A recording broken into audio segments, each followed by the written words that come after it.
AIIMS பக்கத்திலேயே ஒரு பிரீமியமான residential ஏரியால உங்க பிளாட் இருக்கணும்னு ஆசைப்படுறீங்களா?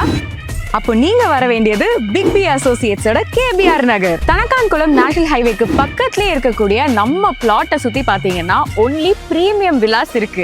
அதனால சேஃப்டிக்கும் செக்யூரிட்டிக்கும் பஞ்சமே இல்லை. நம்ம பிளாட் பக்கத்திலேயே எய்ம்ஸ் இருக்கு, டாப் எஜுகேஷன் இன்ஸ்டிடியூட்ஸ் எக்கச்சக்கமா இருக்கு. அது மட்டும் இல்லாம நிறைய ஐடி ஹப்பும் அமைஞ்சிருக்கு. ரொம்ப முக்கியமா ஷாப்பிங் பண்றதுக்கு டிமார்ட் இங்க இருந்து ரொம்ப பக்கத்திலேயே இருக்கு. நம்ம பிளாட்ல பாத்தீங்கன்னா எக்கச்சக்கமான ஃபெசிலிட்டிஸ் இருக்கு. 30 ஃபீட்ல ரோடு, 50 அடியில தண்ணி, well built compound wall, proper sized plots, solar street light and ரொம்ப முக்கியமா 360 degree CCTV கேமராவும் ப்ரொவைட் பண்றாங்க. இங்க இருக்கக்கூடிய நம்ம plots எல்லாமே DTCP and RERA approved and இதோட பிரைஸ் பாத்தீங்கன்னா 8.99 lakhs per cent. பிரீமியமான லொகேஷன், செக்யூர்டான gated community, future appreciation சூப்பரா இருக்க போகுது. இவ்வளவு விஷயங்கள் இருந்தும் எதுக்கு வெயிட் பண்றீங்க? சீக்கிரமா வாங்க, கீழே தெரியுற நம்பர்ல உங்களோட பிளாட்டை புக் பண்ணுங்க.